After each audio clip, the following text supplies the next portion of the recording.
So the big question is, why you instead of Mayor Duggan? Why should you be mayor? Well, first of all, Alan, always a pleasure to be with you, man. You know, I know I'm a ride. I made a Deadline Detroit, man. You know what I mean? I am somebody. This is great. So thank you. But first of all, let me just say, the reason why I'm running for mayor is because I want to go back to fixing up our neighborhoods right now. Right now, 45% of the city is living in poverty. 12% of the city is unemployed. I want to put people back to work.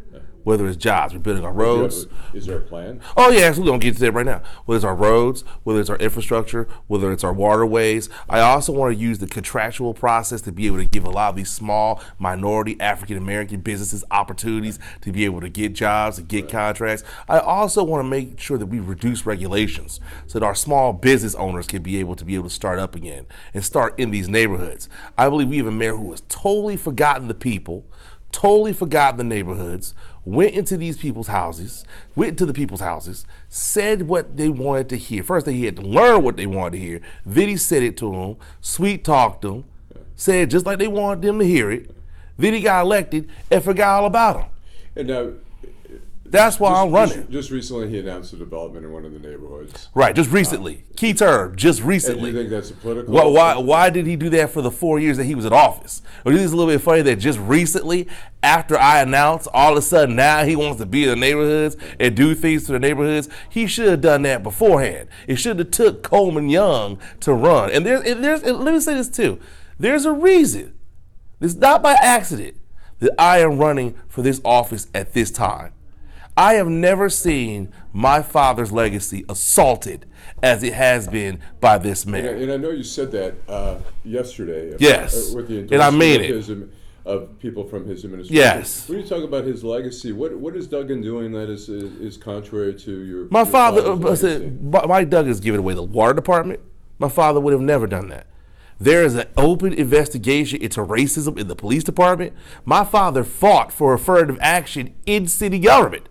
And for us now to be having actual discussion about African Americans who are not able to be promoted and hired, that is fundamentally wrong and totally something that my father would be against. My father would not have been for the bankruptcy, for emergency manager coming in and taking over the city and overriding the will of the vote, where people died for the right to vote. Mike Duggan participated in this, was an active participator in it, and then when he went before the bankruptcy court, cost the city of Detroit $60 million as a former prosecutor because he didn't read the testimony in the bankruptcy court.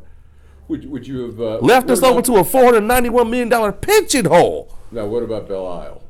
Who would never give it away, Belle Isle? But don't you think people who say now Belle Isle is better? There's state money in there. It's being patrolled better. It's just a better right, but it's at the expense of the citizens. Majority of the citizens have been pushed. Well, the majority of the citizens have been pushed out. A lot of folks don't even go to Belle Isle anymore in the city of Detroit. Because? I said because the state came in there and pushed a lot of them out. They cracked down on a lot of these black folks that were just there, who were on the island, who usually go to the island. Most of them either stay at the pocket parks near where they live at, or they go to other public park. They don't go to Belle Isle anymore. Are people intimidated to go to Belle Isle? Well, not so much that they were. You got to remember, when the state took over Belle Isle, not only did they get rid of a lot of the citizens who are majority African American, by the way, but they also cracked down on the clerk. The mayor got pulled over at one point in time. It was asked. The mayor of the city of Detroit got pulled over on Belle Isle and questioned as to what he was doing there and why. They walked up to the clerk and they said, well, I would have given it away in the first place. But they walked up to the clerk and they said, listen, someone from the state police said, listen, we've already locked up 3 people today. So in other words, you either better act right or you could be number 4. This is the clerk with her mother in the car. What would you do to change? I said, listen, it's kind of hard to say exactly what I would do. I mean, I definitely want to work with our corporation council to see if we can look at what's going on, if we can get these assets back legally. I feel that the bankruptcy was illegal. I thought it was unconstitutional what they did. I think that those are some of the things that I would be looking at doing, whether it be through lawsuits or litigation or other thing, to get our assets back. Let me ask you, downtown, Corktown, Midtown, is obviously there's a lot of development being particularly absolutely. Do you see that as a negative thing? No, it's a good thing. It's a great thing. I think the problem is that the citizens aren't participating in it. I think the problem is that you have all this new development and you have a lot of these Detroiters who are poor and begging for bread. There's no reason why we got this many billions of dollars for the city. Tax. If the people who are living in the city in these neighborhoods are 45% of them are living in poverty. Right. I mean, what good is that? What good is it for you to gain the whole world if you lose your soul? People say you got to start somewhere. You got to start somewhere, but wait, it doesn't have to be an either or. This is not these two things. The neighborhoods in the downtown are not mutually. The investment in the neighborhoods of downtown are not mutually exclusive.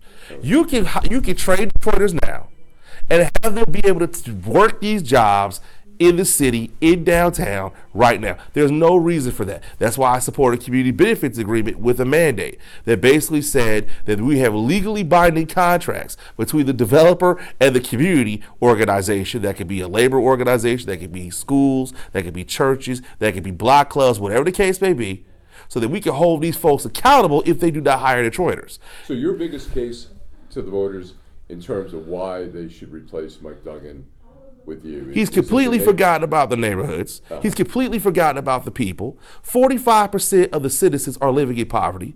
The unemployment rate is at 12% and 27% in these neighborhoods. How do you develop like the commercial districts? Like here, we've got Livernois, where we're seeing some development here. Is that something that's happened under the Duggan administration, and do you feel like it's happened in spite of the Duggan administration? Well, listen, I don't know exactly what you're talking about in terms of this development that you're talking about. Maybe recently, maybe after since I've announced they're talking about development now. Well, they should have been doing that beforehand. We've had a few stories. I mean, the 7 Mile, Livernois, what used to 45% of the city's living in poverty. So obviously, whatever it is that they're trying to develop, it's not enough, and it wasn't targeted for the people here. And a lot of those developments have been used to push the people who are living here currently out. And I think that's the problem. How do you get business people to develop? I mean, obviously, we know how to get Dan Gilbert to develop downtown. We know how to get people to develop, the Illich's Midtown. How do you get people to if you're talking about, well, what are you talking about? Are you talking about in terms of housing, or are you talking about in terms of business? If you're talking about in terms of business, they have new market tax credits that you can use that allows federal money to be released in order for businesses to be able to invest in poor neighborhoods. Those are things that I'll be looking at doing to attract them. If you're talking about this administration not done that? No, they have not done that. Or if they have done that, there's no results of what they've done for it. I mean, 45% of the cities living in poverty. The proof is in the pudding. Right. One. Secondly, let me also say, in terms of housing, we should look at either through the home grants or through Hope 6 funds in terms of low and middle income housing, or we can look at community development block grants to make sure that we can use that money that's available to be able to develop low to middle income housing. That's something that's very important. Also, what I want to be able to do is set up community development corporations or community development financial institutions in a lot of these areas, because you have a lot of small businesses that want to start up, but they can't because they don't have access to capital. And so I think if we had a community development financial institution or a community development financial credit union, I think that will allow a lot of small businesses to be able to start up right here in the area, in these areas, and targeted in these particular areas. Also, though, what I would say as well is I would use the contractual process as well to allow a lot of these small black businesses to be able to tear down these houses through deconstruction, because that way you can use people in the neighborhoods, you can hire folks to be able to tear down a lot of these abandoned buildings. I think that's something that's very important, is minority contractor participation. We have not had that. We don't have that. If you talk to a lot of these small construction businesses, they will tell you that they cannot get contracts. I talk to a lot of people who are very frustrated about what's going on with this administration, and he has not done it in a long time. Tell me about when we talk about livability issues. Yeah. Tell me about crime. What's your perception of how bad crime is, and what's your solution? Well, first of all, let me say there's no problem in the city of Detroit that can't be fixed with a good paying job. That's the first thing we got to do, is put people back to work. That's the first thing you gotta do. I think it's all together. I think it's small businesses. I think it's construction contracts. I think it's demolition contracts. I think we gotta walk and chew gum, or as my mom likes to say, walk and chew cornbread at the same time here. You gotta do it all. So those are some of the things that we have to do. And I think that if we could do that, and if we could really focus and harness that, I also would like to bring back African Town, quite frankly. So you can have Detroiters that can be able to pool their resources together to be able to to be able to have that collective pool to be able to invest in themselves and train other people how to start small businesses, and then they can hire other Detroiters, and then we can repeat that process. Just like we have Mexican Town, just like we have Corktown, just like we have Greektown. And Greektown was started with pension funds from the city of Detroit. Okay. And so tell me again about crime. You say it's right. Everything's I'm glad everything, but how? Yeah. It's complicated. Yeah, no. I'm glad you brought me back on point. What I would have police mini stations set up in a lot of these areas. Secondly, I have police officers walking the beat, these high crime areas. I would also use technology. They have acoustic technology to be able to track where these gunshots are located and have police be able to target that.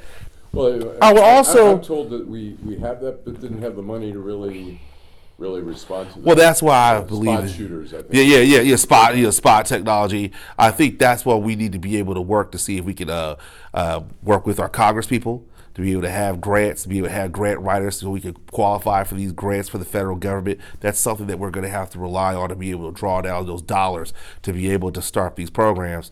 Also, let me say, though, I think that we're going to have to do a better job in terms of using gun trace data. I think that's something that's very important. Michigan is one of many states that does not mandate that we use trace data. I think that's something as a city that we're going to have to do. I also think, like they did in Milwaukee, we're going to have to put together we're going to have to be able to look at crime not just from a violent standpoint, but also from a public health standpoint. And they put together a commission of a lot of other departments to be able to come up with where crime originates from and what we can do from all these different standpoints, whether it be from communication, whether it be from public health, in order to stop crime, in order to address these issues. That's something that's very important. Also, like I said earlier, use gun trace data to make sure that we can get a lot of these illegal guns off the street. We're also going to have to reach out to our state legislature to make sure, this is something that I introduced as a lawmaker, I'm going to do again, but micro-stamping, making sure that we actually have marks on these bullets so that these bullets can be traced when they're fired from these guns, so we can trace them back from who fired it. I think if we could do these sort of things, as well as probably go, and this is just me, but we also need to go to the federal legislation because we need a national gun registry in this country. That's just what I believe. Yes, but that's a federal issue. We're going to work with them to do that as well. Yesterday, a lot of the people in your father's administration endorsed Duggan. Yeah. Was that hurtful or? Was Well, you know something. It was very hurtful, but it wasn't hurtful in the sense that they didn't support me. Even though I'm Coleman Young, Coleman for Detroit.com. I'm running for mayor. I want their support. I have little connections with them. Right.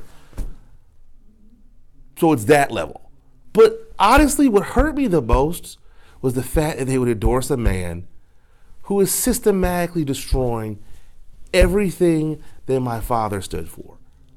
Whether it be assets, whether it be right to self-determination, whether it be black businesses, people in this town have stuck through Detroit through the good times and the bad times. And for us now to be on the so-called comeback trail, and for small black businesses to be closing, for churches, because of these ungodly, unholy, I think demonic water fees that they're charging on these churches. My father would have never, all the fights that they have for black people to be able to have churches, would have never levied this unholy salt of the church like we have. We are living in a city where they're closing schools, they're foreclosing on people's homes, they're closing recreational centers, they're closing churches, and they're building jails. There's something fundamentally wrong with that. Well, tell me about your relationship with your father and what impact he had on you. The relationship that I had with my father was a relationship of love, of compassion. He was honest with me. He was open with me.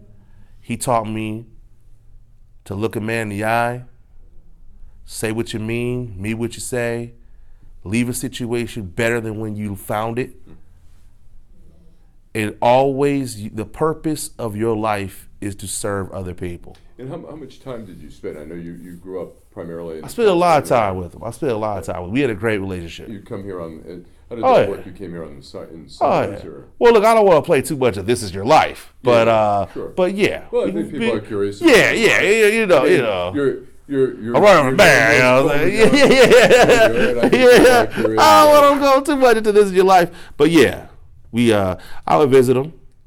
I would visit him a lot. I'd come over a lot. He would talk to me a lot about what he's done. He talked to me a lot about how much he loved me. We just talk father-son stuff. Your name was not. It was Joel Loving. Well, when I was born, my name was Coleman Young, and my father was facing death threats, and my mother didn't want those threats enacted on her son. Okay. So she gave me an alias, and the rest is history. Okay. So now, obviously, your father was the first black mayor of the city. Mm-hmm. Now Duggan is the first white mayor since your father was elected. Is race going to be an issue here? Should race be an issue? Let me say this: you cannot talk about the American political story and race not be at the center of it. My problem with Duggan is not that he's not black. That's God's design. I'm not going to question that. Yeah. My problem is that he cannot talk about the issues that affect African Americans. We've confused race with racism. If you're a black person in this country, you are 2 times more likely to be unemployed, even if you have the same level of college education as your white counterparts. You're 4 times more likely to be arrested for possession of marijuana, even though you use it at the same rate as your white counterparts. You're 6 times more likely to be in prison. You're 6 times more likely to be arrested for drugs, even though your white counterparts use them more. You're 5 times more likely to be suspended from school if you're a black girl. You make 34%. You make 34% less in wages as a black woman, 22% less as a black man, and you have someone who's in office of a city that's 80% African American, and you can't address the issues of race, particularly in the city of Detroit, the birthplace of the Nation of Islam and W. Fard, of General Baker and the League of Revolutionary Workers, of Kid Cockrell and the League of Revolutionaries, of Joanne Watson and the Uhuru, of Coleman Alexander Young, Black Man First, Democrat Second, of Jaramogi. And you can't talk of Albert Clegg, and you can't talk about race? Do you think ridiculous. Do you think Duggan has not addressed the race issue, or do you think he can't address the race issue? Both. Pick one. It doesn't matter. It's shameful. So can a white man not? Oh, absolutely he can. That's not true at all. That's not true at all. And I don't want to give him that pass that everybody else has. That's not true at all. If you look at New York with Bill de Blasio, he talks about that constantly. If you look at Tennessee, I think with William Cohen, the congressman, who's a white man that represents a predominantly African-American district, he talks about race issues all the time. You can talk about race without being racist. But when you have someone who refuses to even address the issue, who chokes every time this issue comes up, who attacks me for saying things about race when I'm not even talking about race. He attacked me about playing the race card when I sat up there and was talking about him bid rigging and colluding contracts. Because everywhere my opponent's been, there's been a federal investigation. Is the demolition going to be an issue in your case? Oh, of course it's going to be an issue. Listen, this man admitted to collusion on tape on network television. Now, we already have a mayor who's in jail for 28 years for colluding and bid rigging. I have a colleague who just got indicted. Right. I said for theft, right. For ghost employees. Mm-hmm.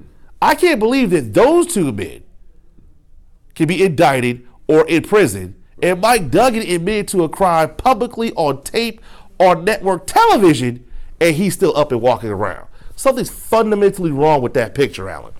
Let me ask you this.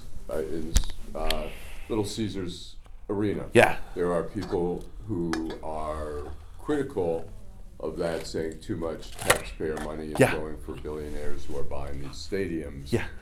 What would you have done differently or intervened? I would have had a community benefits agreement. I would say, listen, you want these type of tax abatements, that's fine.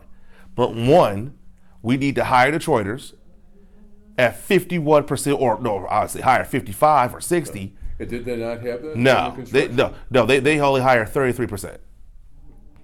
That's the first thing. Second thing I would have did is I would have did what my father did and said that we get some of the revenues from the television time that they had. Mm-hmm. I would not have just get, and that's why I didn't support this when I was in Lansing. I'm a huge supporter of Chris Ilitch. I would thank God for the Ilitch's period. They invested in the city of Detroit when no one else would. Right. And so I'm thankful for them, and they've done great things for the city. But to not hire Detroiters, and I'm not blaming this on them. I don't think it's their fault. I think it's the leadership fault of government. For us not to use that opportunity to hire Detroiters, when 45% of the city are living in poverty. They don't have a pot to piss in and a window to throw it out of. When 12% of the city is unemployed, 27% of these neighborhoods is outrageous. I mean, you got people who are literally making decisions. Am I going to pay to keep my lights on, or am I going to pay to keep my water on? Am I going to pay my mortgage, or are my kids going to be able to have clothes when they go to school? You know what I'm saying? Are you confident you can win? Oh, absolutely. Totally confident I can win. And do people tell you they want change? Oh, yeah, without a doubt. And what do they say? What's their complaint about Duggan? Without the same thing I'm talking about. Totally forgot about the neighborhoods. Totally forgot about the people who elected them. Has not done a good job of including people in the process. Has excluded black folks out of the process. Excluded poor people out of the process. Has engaged in the war on the poor. I mean, these are things that we need to start doing. That's a strong thing to say. Engaged in a war on the poor. This was true. And how? Well, he's engaged in the war on the poor because ever since he's been in office, poverty has gone up. And we haven't done anything to address the issues in terms of jobs, in terms of hiring Detroiters, in terms of hiring African Americans. We haven't. We haven't raised the minimum wage. He just now sitting up there talking about the EITC. But I ain't hearing about there talking about it before I got in the race. We haven't addressed anything. In terms of community benefits agreements, he actively fought against the community benefits agreement in terms of where there would be a mandate for Detroiters to be able to get jobs and work. Would your dad be proud of you running for mayor? I would hope so. I mean, I don't want to sit here and have like a Miss Cleo moment, you know what I'm saying, that sort of thing. But I like my opponent's supporters in the Coleman Young sellout shoebox endorsement that they did, but shoebox money. But I would hope so. I hope they'd be proud of me.